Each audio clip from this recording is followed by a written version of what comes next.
Bonjour à tous, c'est Pierre-Alexandre pour Androgames.fr. Aujourd'hui, on va faire une prise en main de plusieurs objets. J'ai tellement d'objets à tester que je sais même pas par quoi commencer. Donc, je remercie l'équipe de The Messenger qui, en plus du ACR, m'a passé le mini drone, le Homido et le Backbeat Pro de chez Plantronics qui se trouve juste ici. Donc, pour l'instant, c'est un de mes coups de cœur, hein. J'y reviendrai plus longuement sur le test, mais clairement, c'est un casque qui est clairement beaucoup plus cher que ce que j'ai eu jusqu'à maintenant, quoique même pas. J'avais eu un Mad 4. Et là, ce qui est bien, c'est que déjà, en plus, il correspond à des critères que j'aime bien, c'est-à-dire qu'il prend tout l'oreille. Donc, c'est-à-dire que on va avoir vraiment l'oreille dans le casque et pas les coussinets sur l'oreille. Donc, déjà, c'est un plus. Et puis, alors, il est super beau. Son plus gros souci, c'est qu'il est lourd, mais la qualité de son, elle est impressionnante. Moi, j'adore la qualité de son, l'autonomie. Il a quasiment que des bons points. Il a surtout deux défauts, en fait, qui sont au niveau de ses boutons qui, je trouve, fait un petit peu cheap par rapport au reste du casque. Et sinon, c'est plutôt sympa. On a un système aussi de réduction de bruit, mais qui n'est pas, je trouve, pas super. Enfin, il est efficace, mais ça reste assez limité encore. Mais ça reste suffisant, je trouve, parce que ça a tendance, en tout cas sur celui-là, à déformer le son. On a les manettes de volume qui sont plutôt bien intégrées. Par contre, on peut voir c'est la manette là, et puis ici pour changer de musique.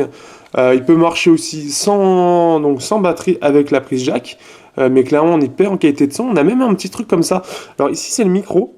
Et en gros, vous êtes sur le casque euh, dans la rue et vous voulez voir un truc, je sais pas, quelque chose qui se passe, et vous voulez vite entendre ce qui se passe, et bien vous appuyez sur ce bouton-là, et en fait, le micro qui a intégré, alors je sais pas exactement où est-ce qu'il est, sur le casque, je l'ai pas encore repéré, va en fait, là où vous visez, bon, vous aurez tous les bruits ambiants, mais là où vous visez, vous allez entendre tout ce qui se passe.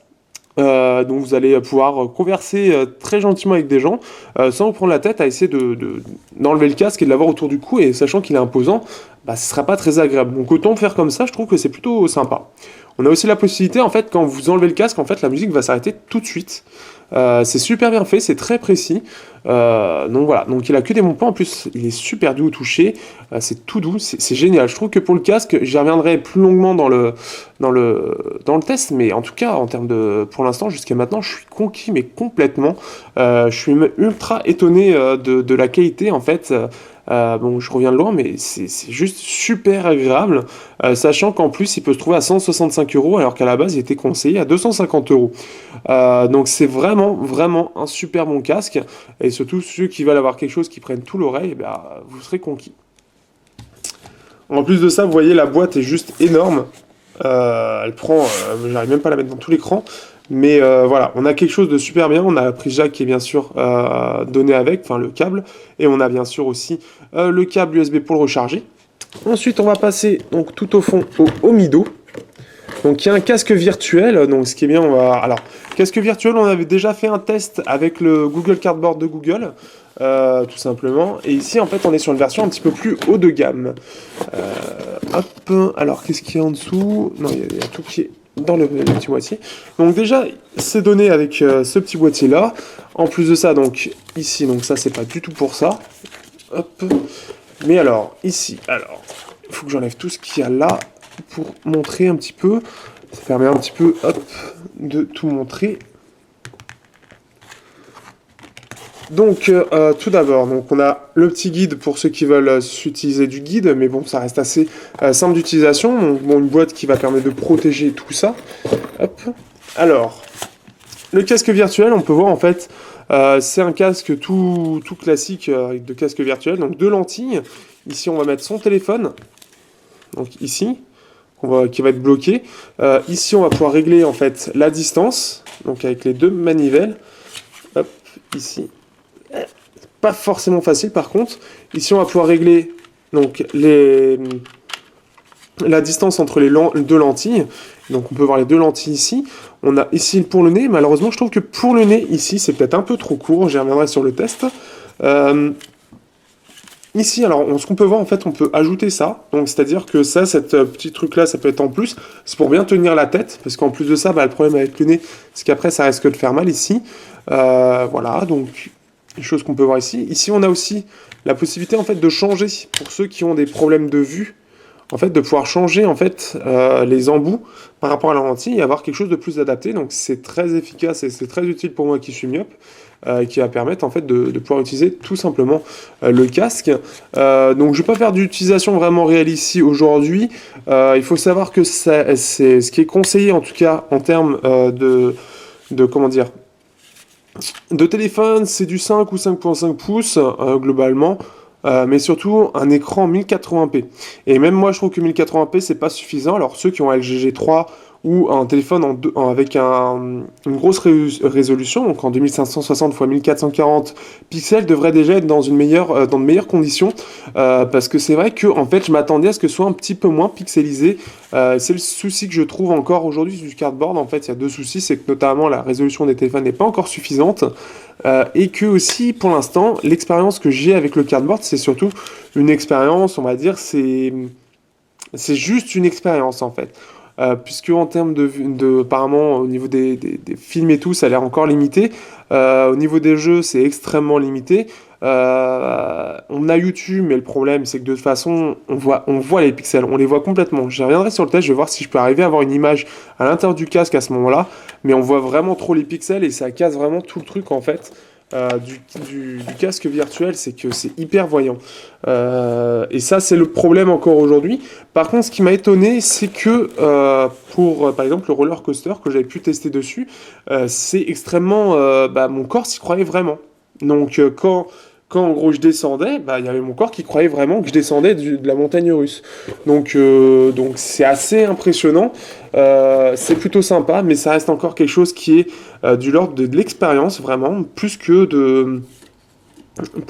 comment dire, c'est plus de l'expérience qu'une réelle utilité. C'est pour découvrir un peu ce qu'est le monde virtuel. C'est pas encore vraiment ce que je trouve de très, comment dire, pas indispensable, quoi. C'est une découverte. C'est vraiment ça. On passe maintenant, alors ça c'est envoyé de chez Gearbest, donc c'est un casque Osdome. Alors je connaissais pas du tout la marque jusqu'à maintenant, je me suis renseigné un petit peu. Apparemment c'est une marque qui est plutôt bien vue.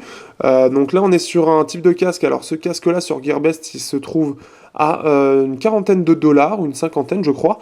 En Europe il se trouve plus à 60-70 euros. Donc c'est un casque en tout cas qui est tout à fait bien fini. On a ici un contour en métal.